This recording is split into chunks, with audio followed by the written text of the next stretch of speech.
Yes, Assalamualaikum guys. Barang baru sampai dalam kotak lagi, seal. Masih seal lagi eh. Saya buka seal.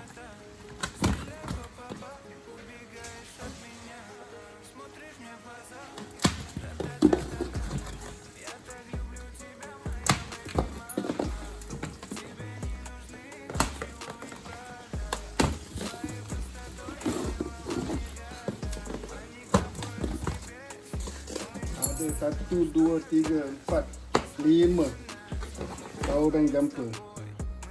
Ni antara model yang terbaru.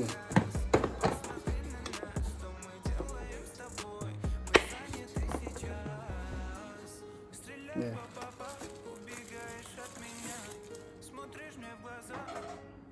Power. Okay, ni paling tinggi lah dia punya capacity.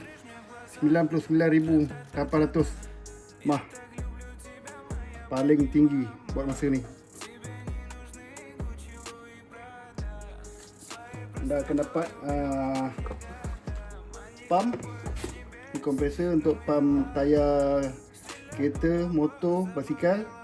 Nak pump bola pun boleh. Disediakan tube-tube dia semua disediakan sekali.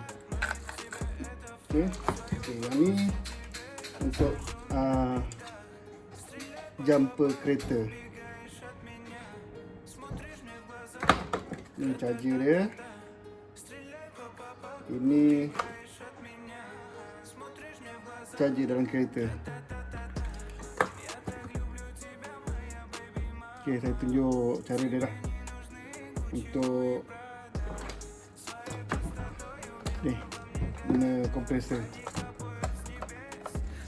Yang ni pergi ke ni lah tempat angin untuk kereta, motor, basikal. Yang ni dia punya ni lah, orang panggil macam plug dia. Yang masukkan je. Dia tak off tu. Untuk off dulu. Okay.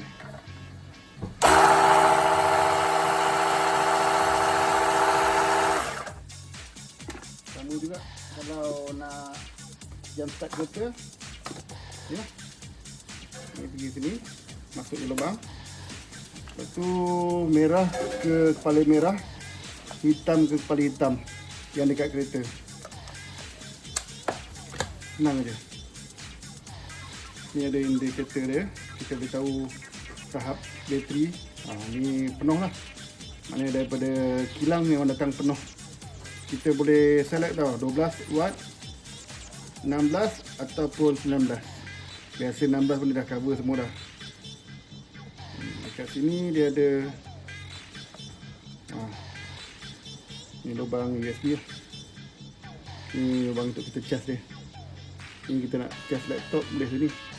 Laptop ada dia punya kabel dengan lubang-lubang untuk laptop. Sediakan sekali untuk charger handphone.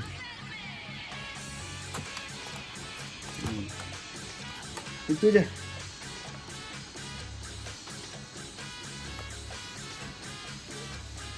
Itu saja. Untuk keterangan lanjut boleh hubungi nombor yang tertera. Okey. Assalamualaikum warahmatullahi wabarakatuh.